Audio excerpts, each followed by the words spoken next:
Where does your confidence come from? And could you use some more of it? This is Monday Morning Moxie from the one and only Coach Jennie.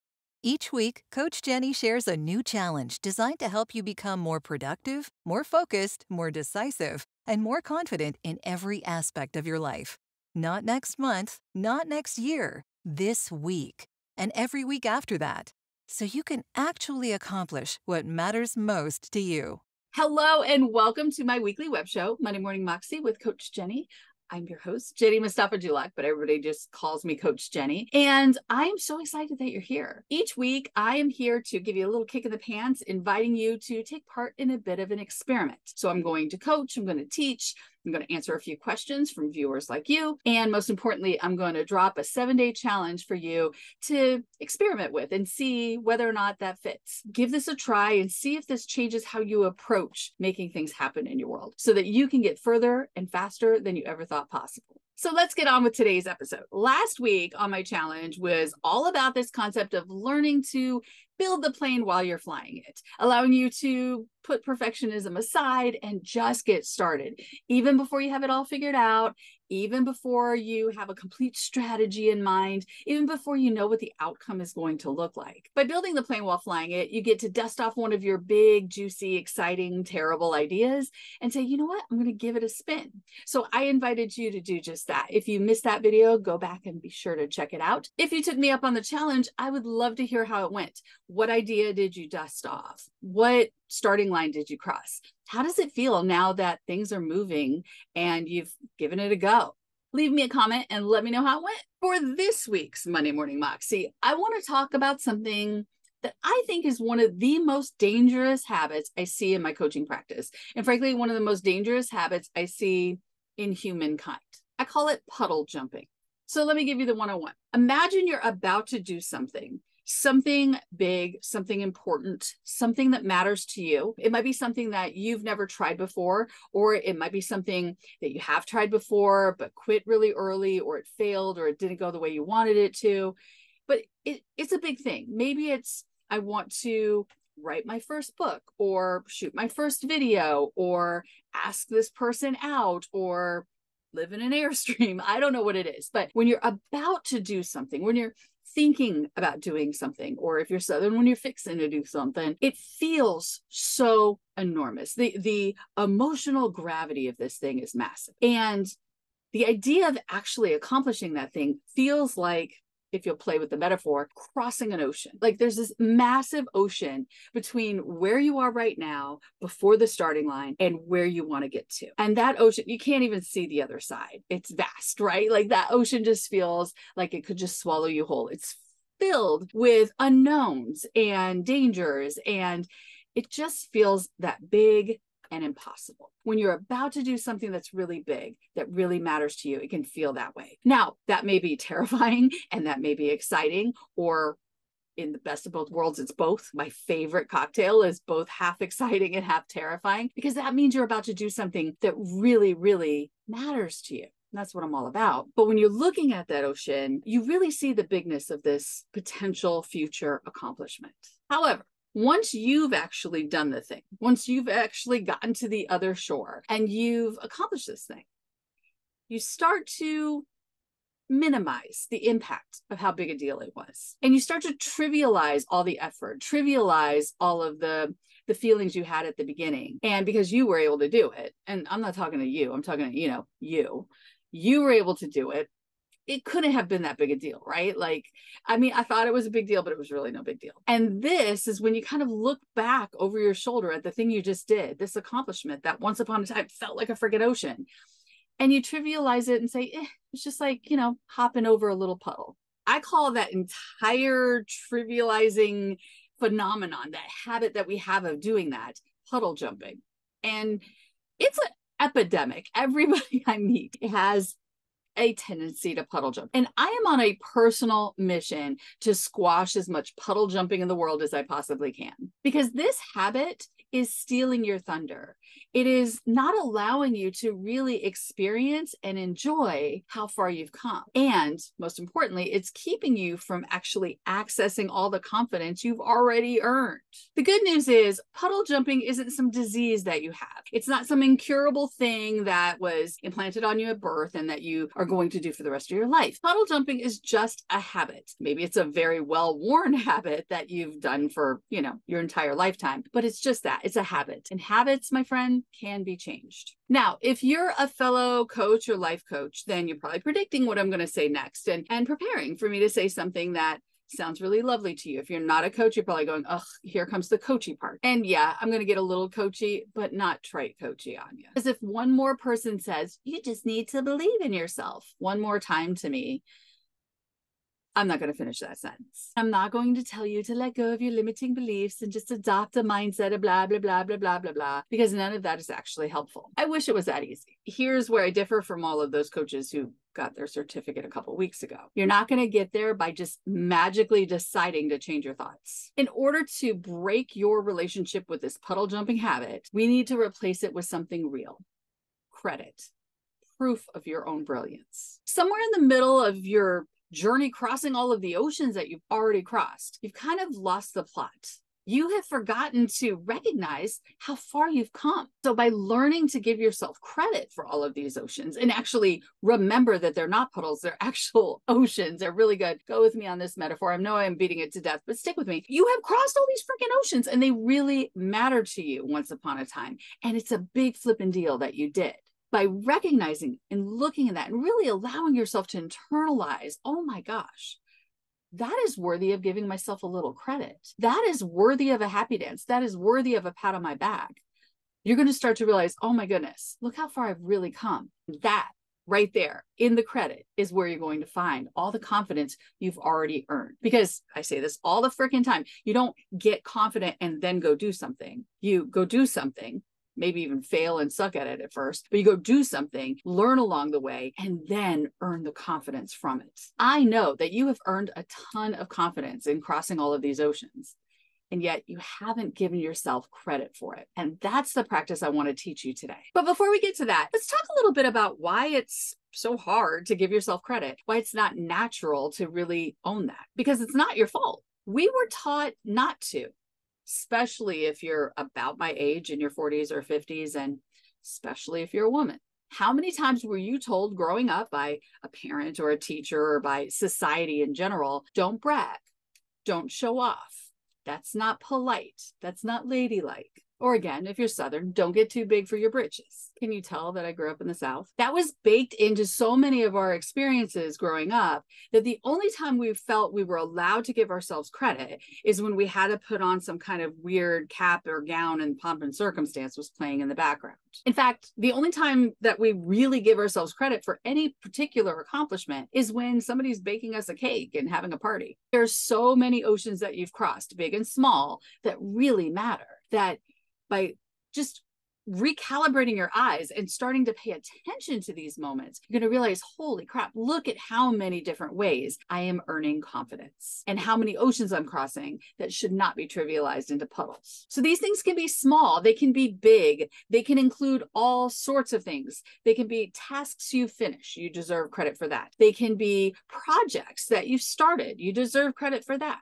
You can give yourself credit for things that you've tried, things that you've started, things that you've finished, things that you've survived, things that you've experienced, things that you've committed to, things that you committed to and then uncommitted to, boundaries that you've set, boundaries you've enforced, things you've said yes to that were really freaking scary, things that you said no to that tested you as a people pleaser, moments where you interrupted somebody who was telling you off, moments when you didn't take somebody's crap, moments when you stood up and made sure your voice was heard. You can give yourself credit for decisions that you've made and decisions that you've redecided. When you start to notice and reconnect with all of these credit-worthy actions that you've taken in the past, you start to realize, holy crap, I've crossed some freaking oceans. And maybe some of them are lakes and some of them are ponds, but they're sure as heck not puddles.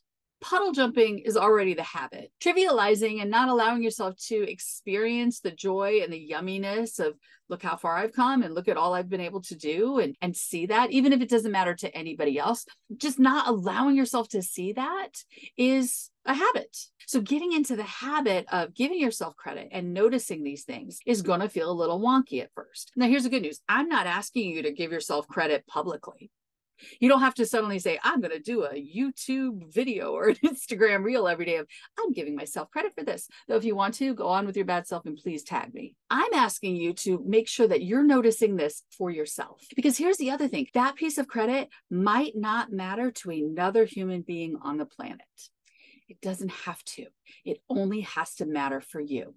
There doesn't have to be a cake that somebody bakes for you in a pomp and circumstance playing in the background for it to be meaningful to you. This is where a lot of my personal development coachy colleagues will ask me, how is this different from gratitude journaling? How much time do you got? Here's the thing. I'm not anti-gratitude journal. I don't particularly think it's the greatest thing in the world either. With the exception of your health, when you list all the things you're grateful for, they're external to you. Usually you're grateful for the humans in your life. You're grateful for the blessings in your life. You're grateful for the sun, the moon, the stars, the quasars, all of that. After journaling for a while, you get really grateful about really teeny tiny things like the fact that your microwave worked this morning when you were making your oatmeal or whatever. And there's absolutely nothing wrong with that. And I totally get it. Gratitude's a yummy feeling. I love feeling grateful for the wonderful things that I happen to have in my life too. There's a whole lot of privilege in there too, isn't there? Yeah, that's a conversation for another day. I believe for very ambitious people, we can be 100% grateful for everything that we have in this world and still want more. All of that gratitude in our gratitude journal is incomplete because what we need to do is also make sure we're at least balancing that out with some credit of all the things that we've done, the internal credit. I tried something and it failed. And I didn't die. That's an opportunity to give yourself credit for the fact that you kept going. I got on stage and I rocked it and it worked really well and I actually enjoyed myself. That's an opportunity to say, look at all the confidence I earned. Even though when I was getting up on that stage, I was feeling nothing but butterflies. I showed up today, even though I did not want to, in every ounce of my body and energy and soul, want to just stay under the covers because I just didn't feel like it. But I showed up today and I did this thing. There's another piece of proof right there of how far you've come.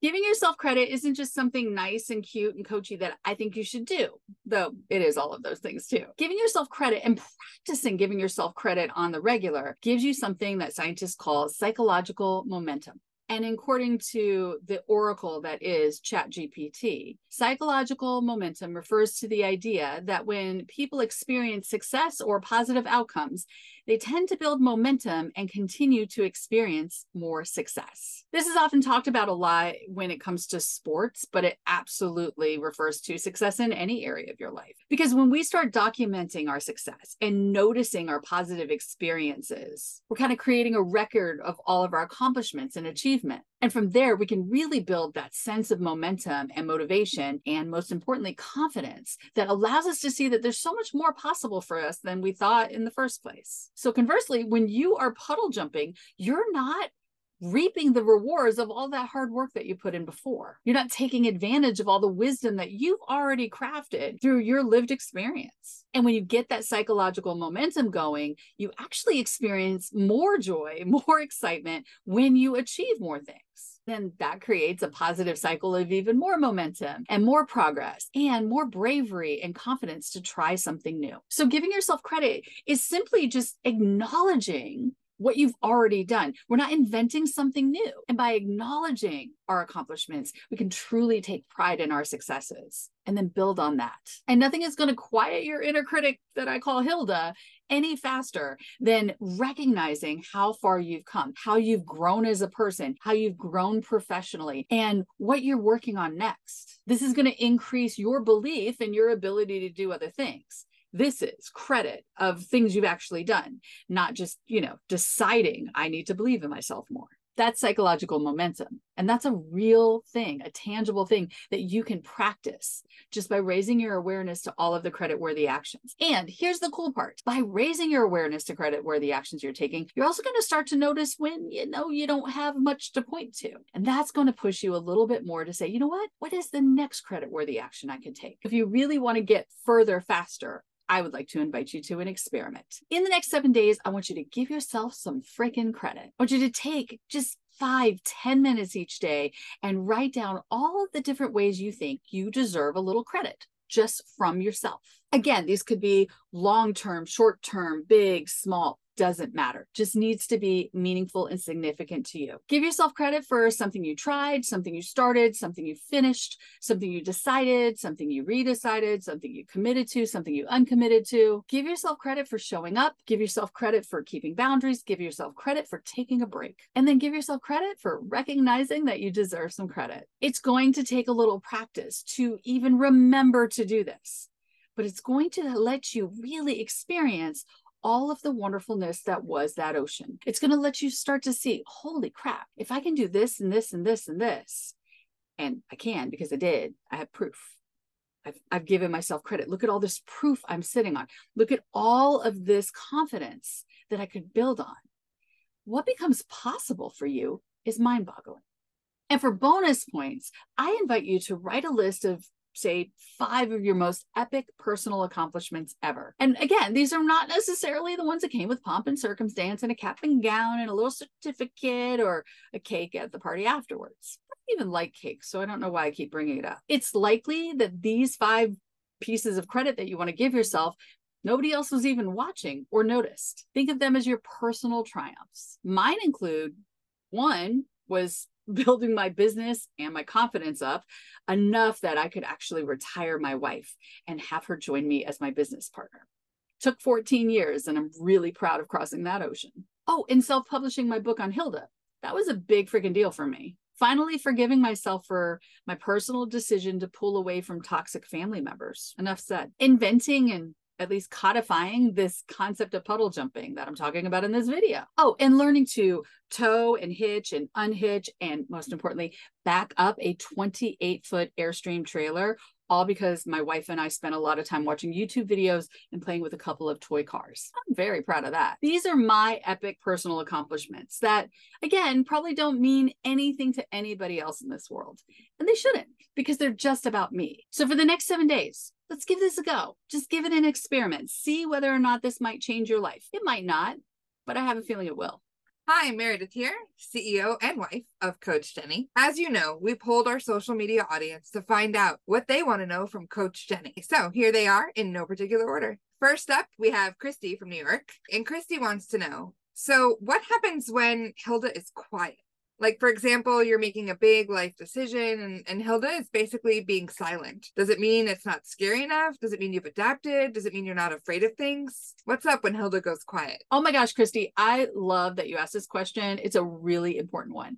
Now, I stand by the fact that Hilda doesn't bother if it doesn't matter, which is my way of saying that Hilda gets really loud when you're about to do something that really matters to you at first. When you first are learning about this inner critic Hilda that I talk about, and I wrote a whole book on it if you want to hear the whole deal, it's about getting used to the fact that this voice is in your head telling you how much you suck, trying to instill you with self-doubt and perfectionism, trying to get you to procrastinate and hold yourself back and worry about what everybody else thinks. She's doing that because it keeps you safe. It keeps you stuck. It keeps you stifled. As long as you listen to Hilda, then you never have to do anything really big and you'll stay nice and cozy in your comfort zone. But Christy, as your coach, I know that you are not staying safe and snug in somebody's comfort zone. You are doing things that are big and bold and really important. You guys need to follow Christy. She's amazing. And because you've been doing that for some time and really pushing the envelope, going into bigger places that are scary and exciting all at the same time, you have been slowly but surely teaching Hilda and training Hilda that all of that nonsense that she's been yammering in your head isn't working anymore. And so she doesn't even need to bother to pull out the language because it's not going to work at all. Now, I don't think that you're cured of Hilda and you may never hear from her again. But right now, your momentum is on fire. And you were doing so many incredible things that Hilda's just like, it's not even worth getting up this morning to bother you with the negative thoughts I usually try to drill into your head, because you're not taking any questions right now. You're not taking any of her crap. So let's celebrate the fact that Hilda's being quiet right now, and you're still doing things that matter. You are doing things that are big and scary and bold. They are absolutely scary enough. And the reason we know this is because you're asking this question. If Hilda was silent and you were sitting on your couch eating bonbons and doing absolutely nothing, you would know that Hilda's silent because you're hanging out in your comfort zone. But that is not the case for you, my friend. And I'm so excited about what you're doing next. Thank you so much for that question. Next up, we've got Jenna from Pennsylvania. And Coach Jennie, Jenna would like to know, what's your favorite ride at Disneyland? My favorite ride at Disneyland is actually over in Disney's California Adventure. It's a little sister park in California, and it's called Luigi's Rollicking Roadsters. I can't even say that. I love that ride because it's so darn darling. It's one of those trackless rides where everybody sits inside it's like a Cars character from the Pixar movie Cars, and you sit inside one of the little cars, and it holds two people. It's trackless and it's Italian. They all kind of dance together, and you never really know where you're going to go. It's cute. It's genius. It just makes me giggle. And who doesn't want a really good giggle when you're at Disneyland? And just because I know Jenna would want to hear my answer too, I'm going to chime in here. I feel like this is the hardest question somebody has asked me in a long time, because there's at least 32. I think I'm going to have to go with Indiana Jones. And if you're not familiar with Indiana Jones, it's a simulator ride that is on a track, and it's a dark ride inside. And it's just the most fun ever. I really hate roller coasters, but I love like super awesome, fast and spinny and jolty rides. Indiana Jones is awesome because it has all of that, and I get to stay on the ground. Next up, we've got Tracy from New Hampshire. And Tracy really wants to know, what are the pros and cons of living in an Airstream? Oh, okay, Tracy. Pros and cons. Okay, let's start with the cons and then we'll end with the good stuff. So I'd say 3 cons of living in the Airstream. Number 1 is we do not have a washer and dryer. And we are working on a solution for that because that's not going to last much longer. But by the way, anybody who, like, hey, you're going to be in my town, you want to use my washer and dryer? Yes, the answer is yes. The second con is we don't get to pick our neighbors. And often our neighbors are amazing. So if you're my neighbor right now, I love you and thank you for being awesome. But sometimes they are less awesome because, they're camping and they're on vacation, and we're working because it's Tuesday. So by moving from campground to campground, sometimes we run into some partiers, and that's kind of a con for us. And the third con is there's no super. And if you don't know what I mean, before we moved into RV living full time, Meredith and I had worked our way up to being city girls, living in fabulous apartments that we're really proud of in little places like Washington, D.C. and Boston and New York and Los Angeles most recently. And we had a super. In Los Angeles, we had the best super ever.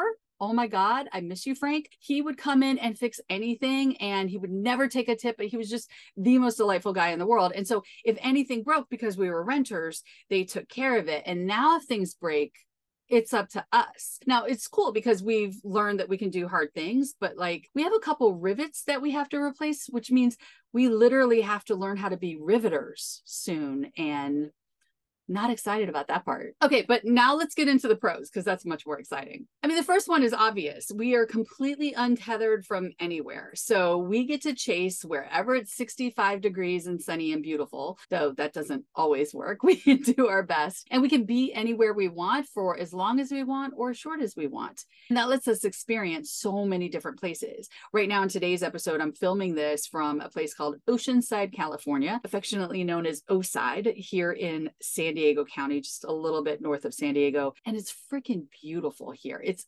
absolutely amazing. Every single day, Meredith and I have made a point to go sit and stare at the Pacific Ocean. And our puppy Sadie loves the ocean, let me tell you. So that would definitely be one of the biggest pros. Another pro is the minimalism went up a notch, right? Before, when we were living in our apartment, I was really proud to call myself a minimalist.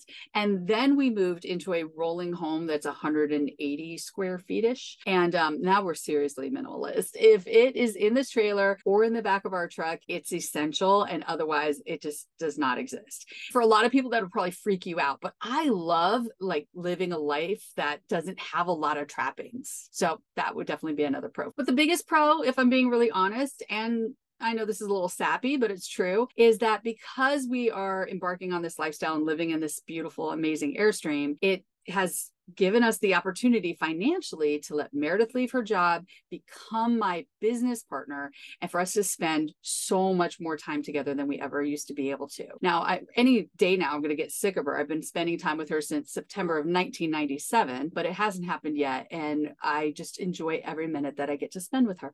So there you go. A little cheesy, a little sappy, but I think you'll get it. Want to get your question personally answered by Coach Jennie? Post your questions in the comments below or DM her at Coach Jennie on Instagram. So there's our episode 4, week 2 of Monday Morning Moxie. I'm so excited that you watched this video. Thank you so much. Again, for the next 7 days, here's your experiment. Should you choose to take on the challenge, I want you to raise your awareness of all the credit-worthy actions that you're taking, whether they are crossing starting lines or crossing finish lines, saying yes to something, saying no to something you would normally just say sure to. Maybe it's making a decision or redeciding and changing your mind because you reserve the right to do so, or making a commitment or uncommitting to something that you don't want to do anymore, setting a boundary, reinforcing that boundary, having that hard conversation, whatever it is that you are doing in your day-to-day life, that you are puddle jumping and trivializing because, again, nothing's wrong with you, but you just have a habit of doing so. By giving yourself credit and writing it down.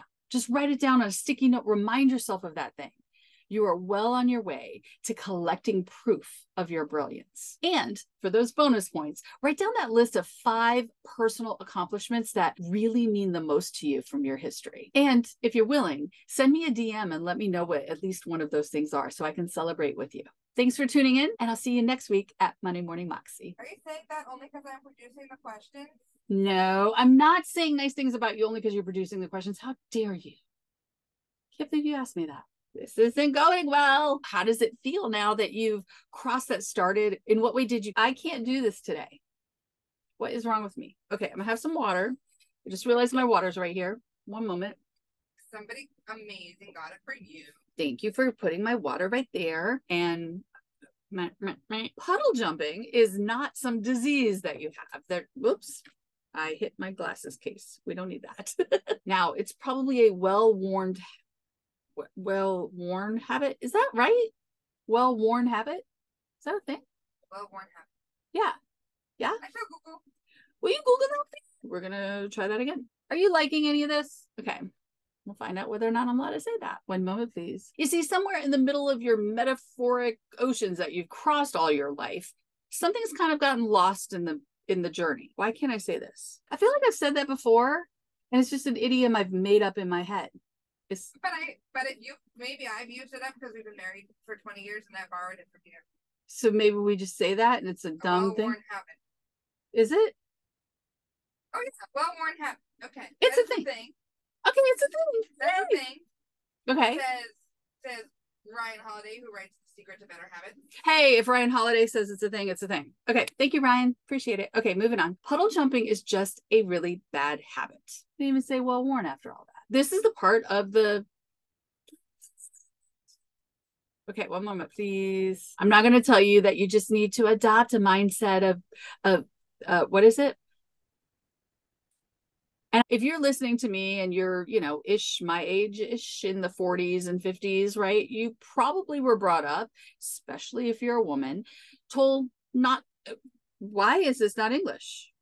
That was not English. I'm kind of listening. Okay, just ignore me. Keep going. Trivializing and not allowing yourself to experience, we'll try that again, means I don't get to take advantage of all of the hard work, blood, sweat, tears, and all of that, whatever I'm trying to say right there.